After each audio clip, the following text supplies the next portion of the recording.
And in our news, many communities tend to see people in different ways, especially those that are quite different. We'll find out more as we'll be looking deep into the albino society. And on to our second story on gender inequality is that more and more girls are being rescued from the knife, and more shock as Donald Trump refuses to lift ban on female genital mutilation. We shall be finding out how prisoners are pushing on to bring better people into the society. And lastly, riches can sometimes mislead one from living the true Christian life. As intended, how then should rich Christian pastors be living like?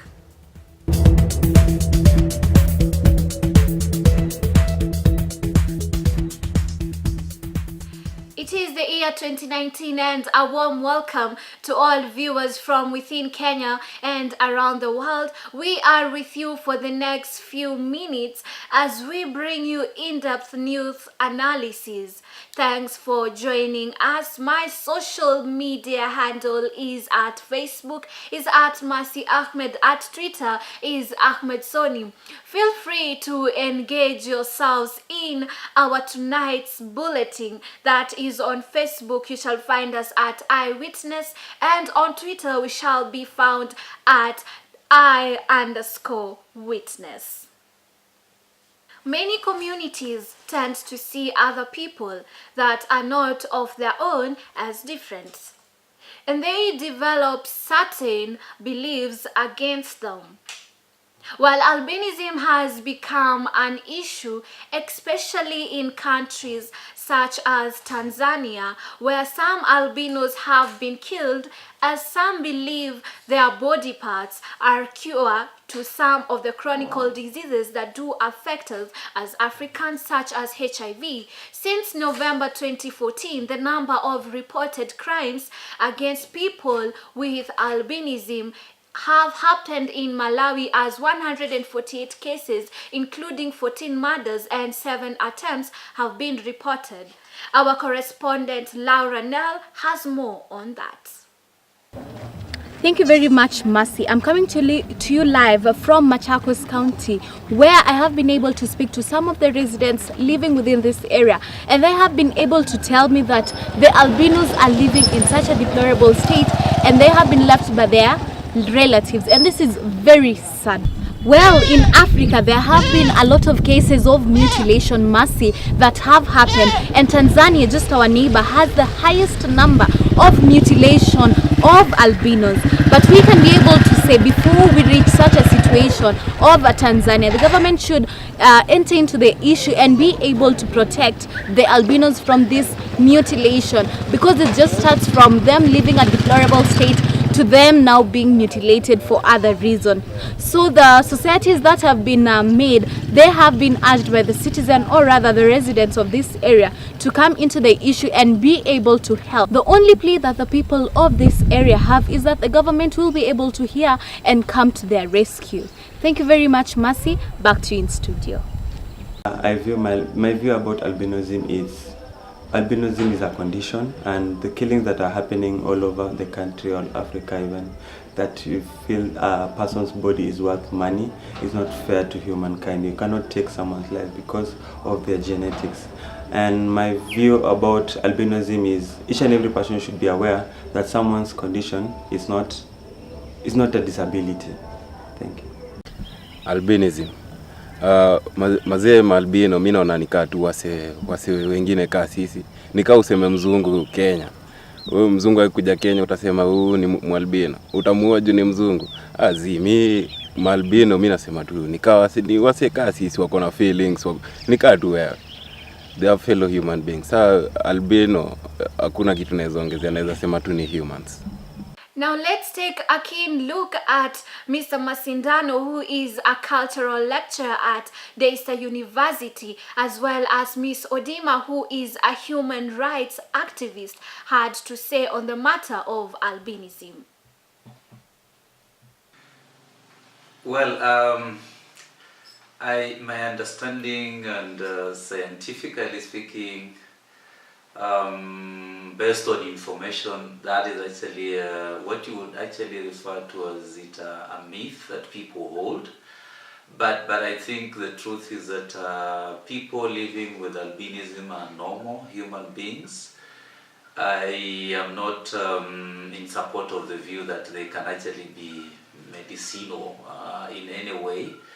And so it is actually a myth that society needs to be dissuaded from, so that then they actually treat these people who need support and help rather than subjecting them to further pain. The fact that the albino community, kind of in terms of the color, skin color and hair and I think eye, kind of deficiency of melanin, I think there is that perception that again you see they have tendencies to have skin rashes and kind of due to the exposure of the direct sun rays within the tropical region.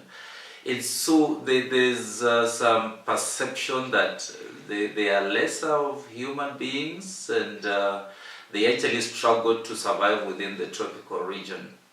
And I think it's because of that deficiency, that feeling that they are not able to cope with the environment as well as the other people that have sufficient proportions of melanin. And I think it is that maybe then makes them not adjust and be accepted as the other members of society. That limitation, that lack that actually is evident in their lives. Mercy, I think in my own general assessment, given that I may not speak authoritatively for government, but I think from what I've seen, just to say the case of I think the year 2017 when we had the first, the top student in KCPE being of albino origin. And I think it actually showed the level of attention that government gave her. She was given, I think, a state house reception. She had to receive a scholarship for her high school education. And I think maybe we can say not enough, but there is recognition, there is acknowledgement, there is some effort that I think is going towards supporting and enabling people living with albinism to cope with their challenges as human beings in Kenya. My name is Mabel Odima. I am a sociologist by training. I'm trained in development studies, so I teach social work. I'm also trained in youth counseling. I've worked with the NGO world counseling young people. And currently I'm a lecturer in the School of Human and Social Sciences. With albinism is a big problem in Africa, especially in East Africa. Albino children are used for witchcraft. They are stolen, killed, and their private parts sold and used for witchcraft in the recent past. But because of advocacy, things are changing. The albino has a voice. They are taken to school. They mix with other children. They're in all the professions that we can think of, in law, sociology, they're everywhere. Even in Daystar, we had a successful student who was an albino, and she graduated with a sterling GPA in community development, and now she works for UN in Poland. So albinism should not be stigmatized. They are people, they are normal people like us. They only have a pigment problem. Out of that, they are just normal people, and they should not be singled out and discriminated against and injured, insulted, and hurt. They should be integrated in the normal systems, and we should assist them with lotions and sunscreens to help them cope with their problems. We should also avail specs that are special for them, so that when the sun is bright and their eyes are suffering, they're able to cope. And we should work with them and not treat them as if they are inferior beings. They are gifts from God, and they are not any different from us. It's just that they are abled differently. And they are able to take up leadership in politics, like Isaac Mwaura. And I know Njoki was with me in the university many years ago. She's a leading lawyer. And many others who are coming up today. We thank God for the organization that has come in place to support people living positively with albinism and how they are fighting for them to make them also be visible and also to be heard. I will be joined by Mr. Isaac Mwaura, who is a founder of the Kenya Albino Society. And so, Mr. Mwaura, welcome to Eyewitness, sir. So, Mr. Mwaura, what has been the most challenging aspect of you as a child while growing up with albinism? Yeah, the most challenging question that has, been part of my life is because, of course, I was born with albinism. So when I was born with albinism, I was taken from my other family members. My parents separated because of that. So when I grew up as a little child, and I had to go to a special school because of that. So yes, I defined it because I was defined. Okay, and so, Mr. Isaac Mwaura, what is your advice to people, especially those parents that are raising up children with albinism?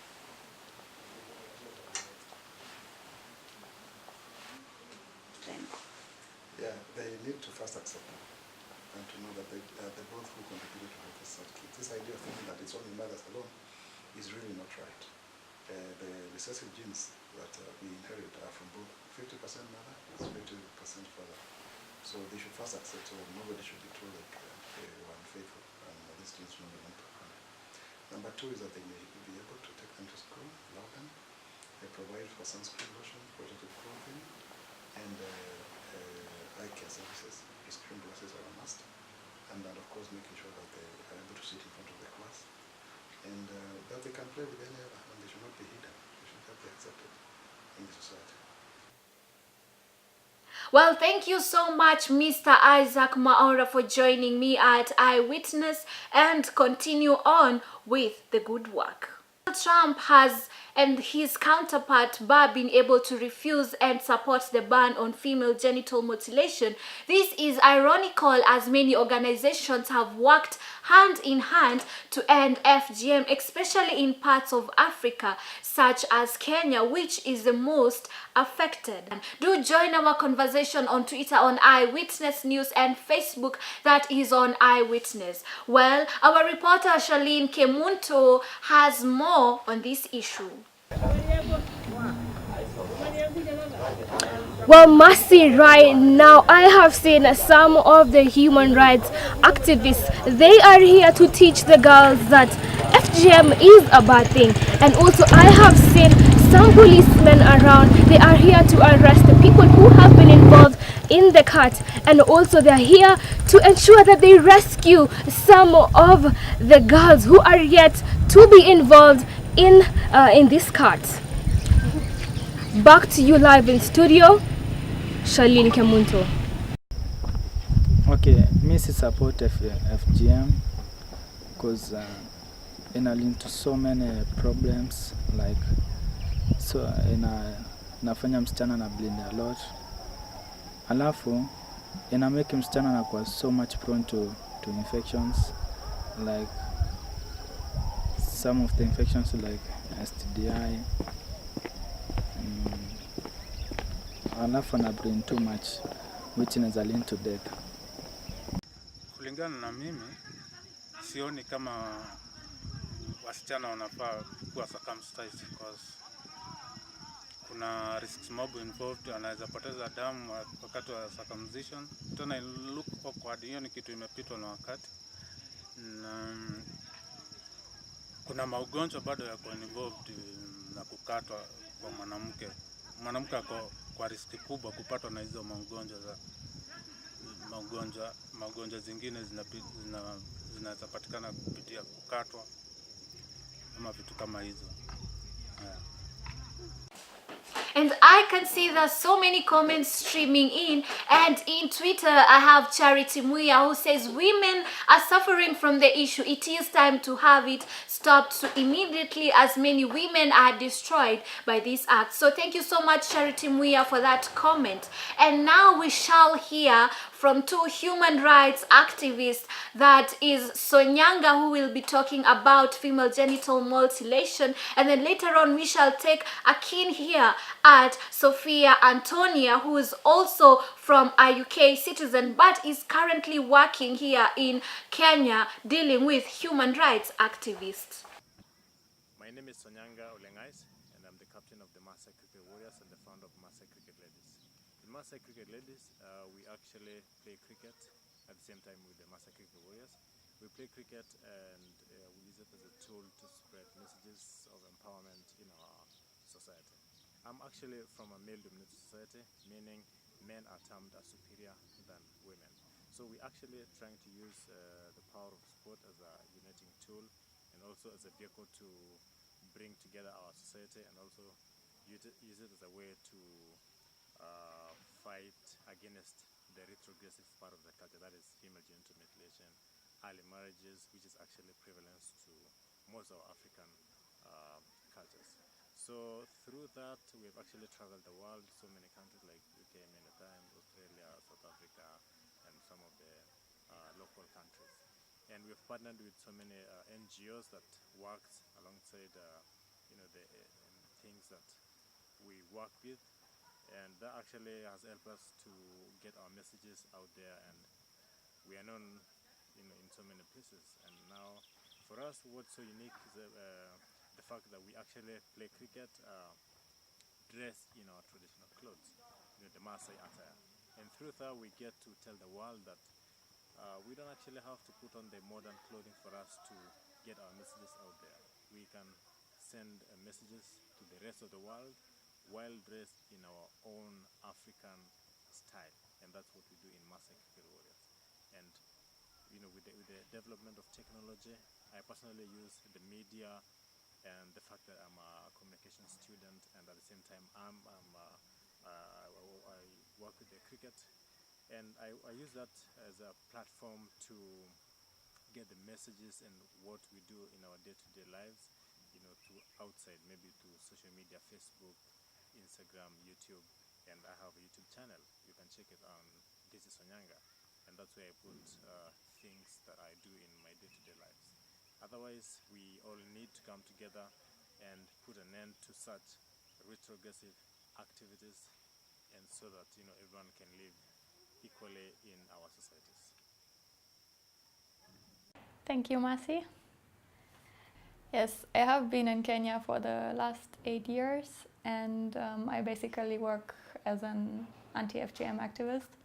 And when I first came to Kenya, I never knew anything about FGM, so I was actually faced with FGM in Kuria, in the southwest of Kenya. And I saw what's happening there, and I was so shocked that I just had to come back and start working here. It's actually very mixed. Like, there are many positive, but also, of course, negative experiences and challenges. I think everyone who works with FGM faces them. And but for me, it's always motivating to keep up the work. And if I see the children who we're working with, and especially the girls and the women, how they're able to empower themselves and grow up, that's always a great motivation. So the work against FGM, it has actually changed a lot in the last years. And first, I was also not able to do a lot because for me, myself, I'm not from this culture and not from this community, so I had to understand what's going on. And I was basically just living with the community and getting used to Kenya and to Kuria especially. Yes, my organization is called Zinduka, and it was founded in Germany in 2016. And we basically empower the girl child, which means we have a lot of, we come together, We work not only with the girl child, but also with the whole community. We talk about FGM, we talk about human rights, we talk about like future plans of the children and yeah, what is necessary to be successful in life. And what we also do is we provide a shelter because in Guria, FGM is only practiced every 2 years. So during that time, it's like the cutting season, and during that time we provide a shelter where girls can have a safe place and where they are being educated and they are not in danger of being cut. Basically, it's all about the community who we're working with.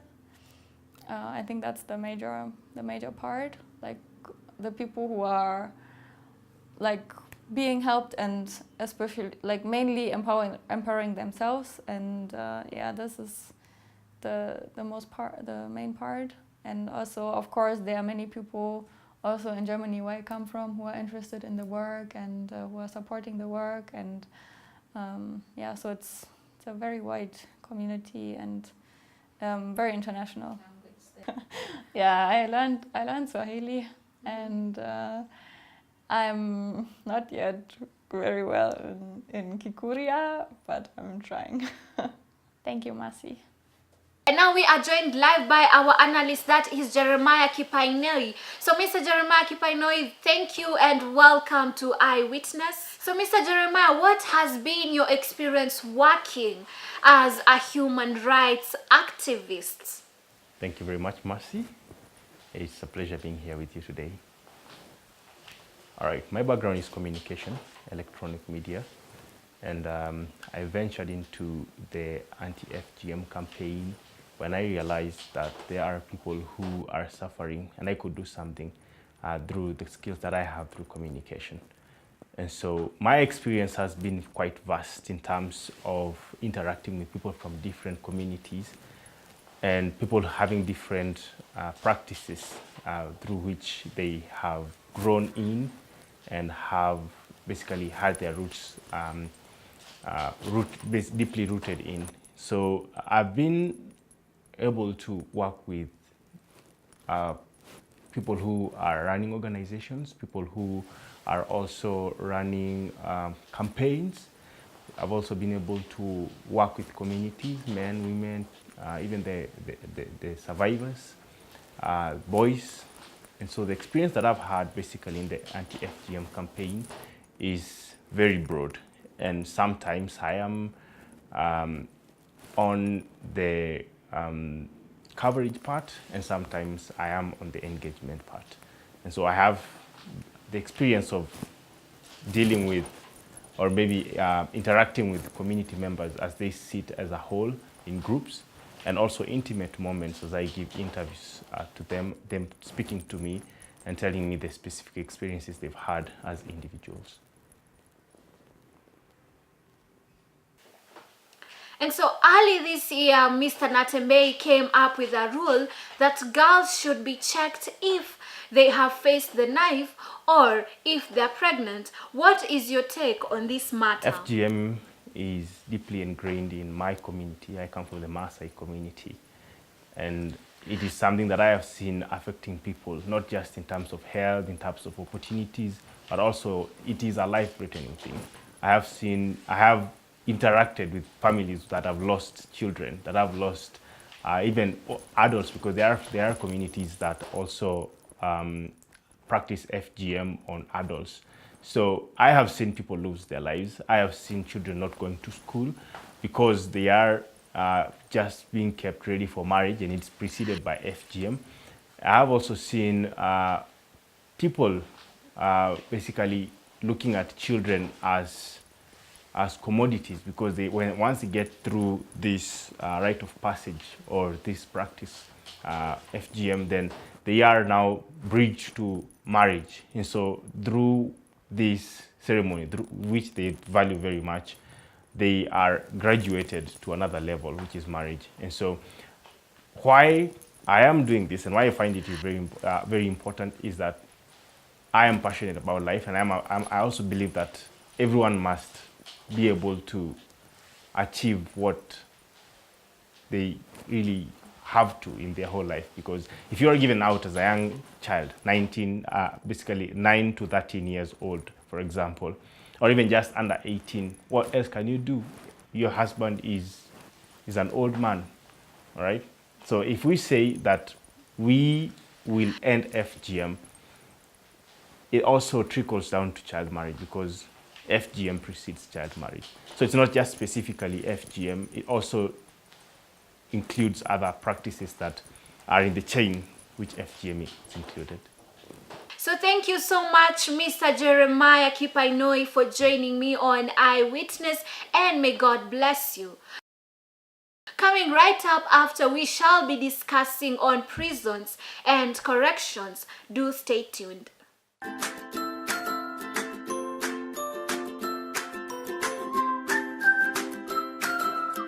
Famila Nature's Food is an original uji mix sour porridge made to the original traditional sour flavor. It is made of finger millet, maize flour, and a souring agent that's adding on to your nutritional values of energy, protein, fat, fiber, ash, and carbohydrates. That is why Famila Original Uji Mix is the ideal source of nourishment wherever, whenever, simply anytime.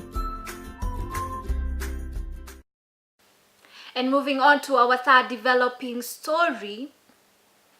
Well, prisons were established to ensure that those who go wrong in this life have a place where they can be corrected.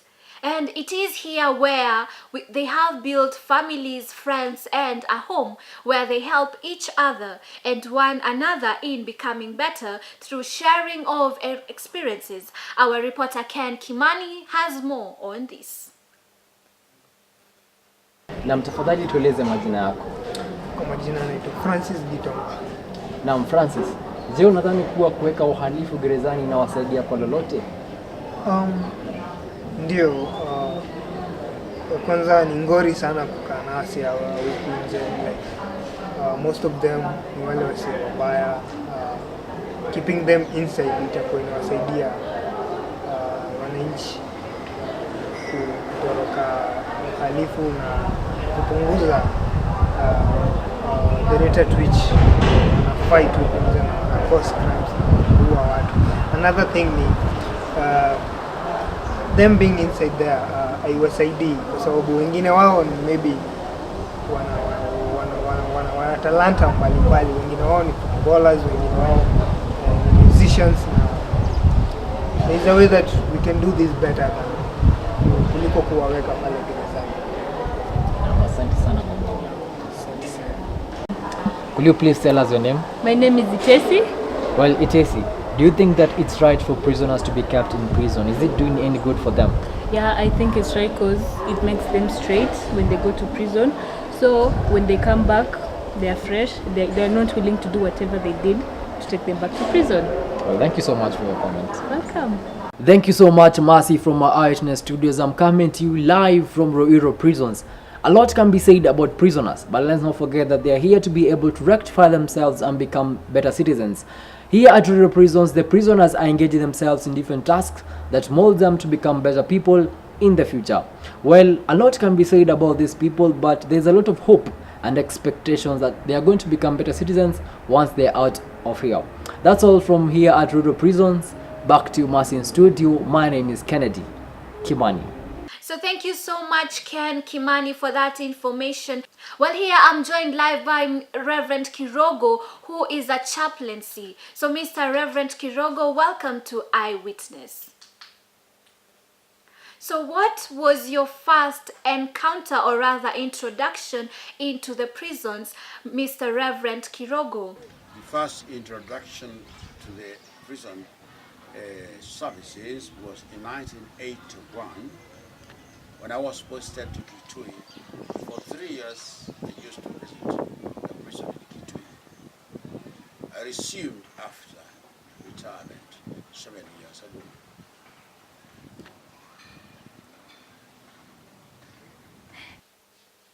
And on to my third question, Mr. Kirogo, is that how have you been able to make the prisoners believe in Christ and actually correct their mistakes, especially those that come in and do not have any consent about God himself? As a matter of fact, I tell them it's only very, very hard for you to go out of the gates. They are closed unless God opens them. So the first thing is put the idea into him that is a superpower more than the jail in charge. It doesn't matter whether you are a Christian, a Muslim, or a Hindu. A prisoner is a prisoner as long as that person is inside. Another thing I tell them is that God has given you all the time to live. So prison means they take all that time which is yours, you do nothing. So you'll be doing nothing for that given time. So there will be work that God sent you for to do, which you cannot do because you are in jail. And it's a pity. So it doesn't matter whether you are Christian or non. As a matter of fact, I do not preach them to be Christians, no. I preach to them to understand there is power more than a human being, because he's there because nobody can save him. So if he's a Hindu, set him free, he's happy. A Muslim, set him free, he's happy. It doesn't matter the denomination. What matters is how much is your freedom. It's more than anything else. 2, that you are in the lowest form of life and you can easily die there. So may God keep you until the punishment is over, or until you are granted permission to live. So valuing of life of the individual, that you are suffering alone. You did it with a group of people, now you are suffering alone. So bringing hope to that hopeless life of a prisoner is more important than making somebody a Christian. Yeah. Because after he understands the truth, he'll be set free.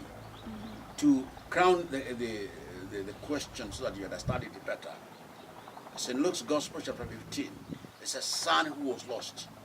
When he came to his senses, he said, I will rise up and go because I've sinned against God and against my dad. So he left prison where he had gone and he had taken himself. So if this person can easily come to his senses, then I've succeeded. So thank you so much, Reverend Kirogo, for joining us at Eyewitness. Thank you too, Mercy, for interviewing me. You're welcome to ask more questions when time allows. Bye for now. And so, dear viewers, we'll be joined live by our analyst, who is Reverend Musili. So, Reverend, welcome to Eyewitness. Thank you, Mercy. Like any other person, should own property. But the property that they own should be acquired through the legitimate means, without exploiting the members. And so if a church minister, a bishop, a reverend, a pastor, through whatever they receive as their income, are able to acquire a car, a plot, a house, like any other person, they should be able to. But it should not be through exploiting their members. Yeah. So thank you so much, Reverend Musili, for joining us tonight on Eyewitness, and I hope the church will be more vigilant in choosing its leader. And here I have a few comments streaming in, and I can see Anita on Facebook, and she's saying, Mercy, the preachers of these days should reconsider their way of life, as many of them are eating up church money. So thank you so much, Anita, for that comment. Our quote of the day is that life is like riding a bicycle. To keep your balance, you must keep on moving, and if you stop, you fail. Well, we have come to the end of our tonight's bulletins. I have been Mercy Ahmed.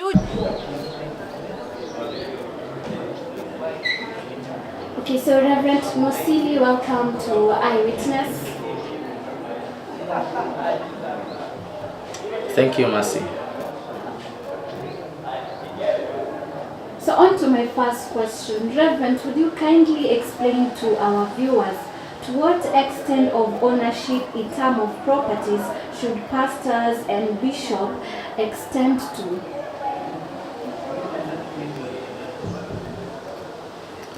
Thank you for that very good question, Mercy.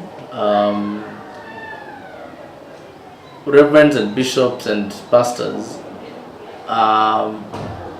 like any other person, should own property. But the property that they own should be acquired through the legitimate means without exploiting the members. And so if a church minister, a bishop, a reverend, a pastor, through whatever they receive as their income, are able to acquire a car, a plot, a house, like any other person, they should be able to. But it should not be through exploiting their members. Yeah.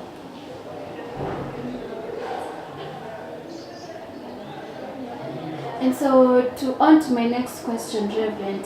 Is it appropriate for men of God to have bodyguards? A good question there, Mercy. I would say no.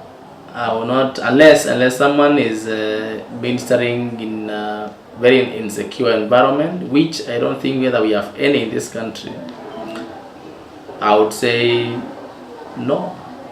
The call is to serve people, and therefore church ministers are at most servants of the people. And therefore, for me, they don't need to have security guards. Okay, and so, Reverend, how should the leaders be able to manage the congregation? Because we know in a congregation there are those that are well off and there are those that are not. How should a leader be able to manage the two groups? Well, thank you, Mercy, for that very basic, wonderful question. The point at which we all of us operate is not on the basis of how much worth we are. We all of us are human beings. And in the context of a church setting, any pastor, any bishop, and reverend should be able to treat every person as a human being. Not on the basis of how much worth they are, because at any given time, I can almost assure us, we shall never be the same in terms of the resources that we possess and have. However, we all of us are human beings created in the image and the likeness of God, and therefore leaders, and if we are talking about church leaders, should treat every human being as a person of value, worth, and dignity. And that's the meeting point. As to whether they are rich or poor, that's another discussion. That's, for me, that's my take. Okay. And so are there any biblical scriptures you can quote that do explain about how leaders should be able to manage between property and the congregation, and also not forgetting their God? Of course, that's a very good question, Mercy. The Bible is actually about those things. The Bible is about God, people, and the resources that He gives to the people.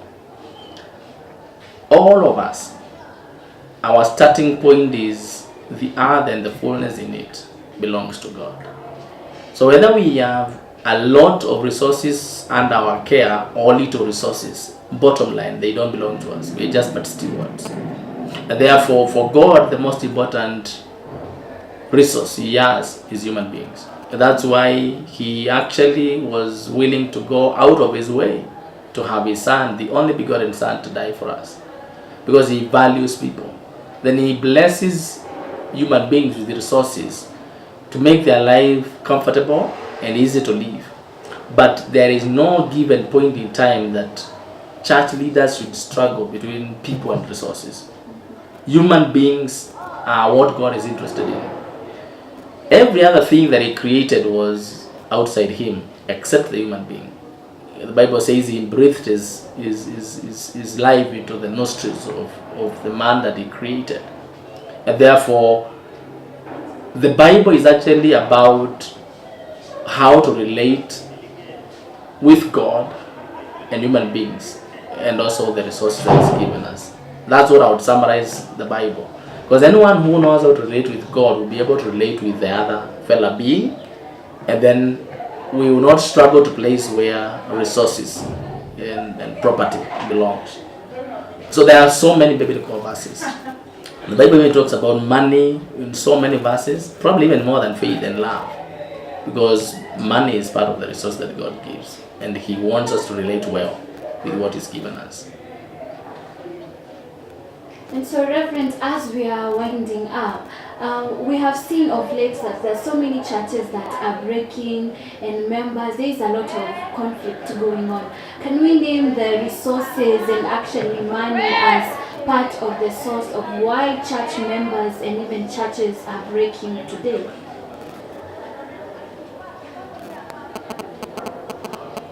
Thank you, Mercy. I would say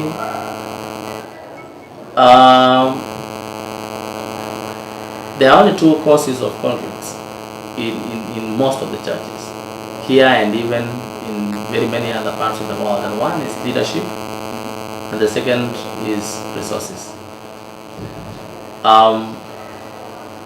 And looking at the resources, I would say that yes, people are focused more on the resources than the ministry itself.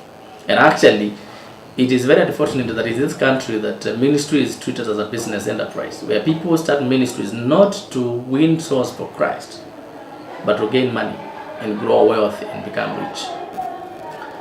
Of course, the moment we begin to move that direction, I can confirm before us that at that point in time we have lost the whole vision, purpose, and the mission of God for the church.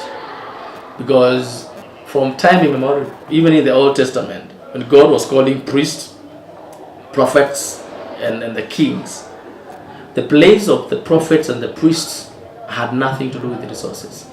And we have very few priests that we are told they were rich. We have very few prophets that were controlling a lot of resources. And not that they shouldn't have anything, but I think we have placed money and resources before God and before ministry and God. And therefore, churches will keep on splitting because I want to access the money, I want to access the resources. And I would say that some of them have even lost their reason for existence, because now we are pursuing money as opposed to pursuing sinners and connecting them with God. Yeah, thank you, Mercy, for your time, and thank you for this great interaction. God bless you.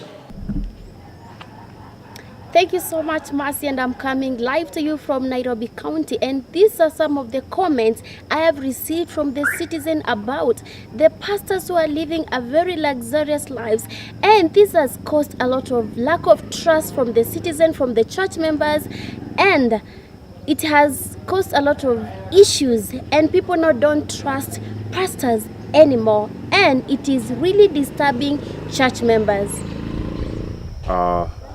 Talking about religion and how our religious godfathers are taking the issue of them having money and them not having money and their faith. Religion is not all about money and how much you have in your pocket and how much you're getting as a church.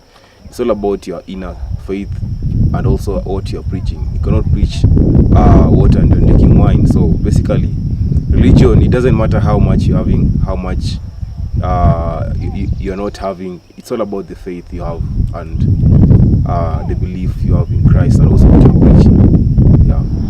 Okay, my emotion about hizo Christianity kukuwa na do mob na watu wenye wana do na wao kukuwa na do less, mimi ningeza enda na wenye wana do less, kwa sababu cause actually Christianity wanajua Bible, wanafaa kuwa mali yao wanagawia wenye hawana do, the disabled, the orphans, wenye wanalala njaa, cause they only understand Christianity, and the Christianity is the study of the Bible. Wanafaa kuwa wanafuata, wanafaa kuwa mienendo kwa wale wengine, the rich people wanafaa kuonyesha the way to use their property. That's how I can say about it. Our quote of the day is that life is like riding a bicycle. To keep your balance, you must keep on moving, and if you stop, you fail. Well, we have come to the end of our tonight's bulletins. I have been Mercy Ahmed. Do join us for our next bulletin. Have a good night.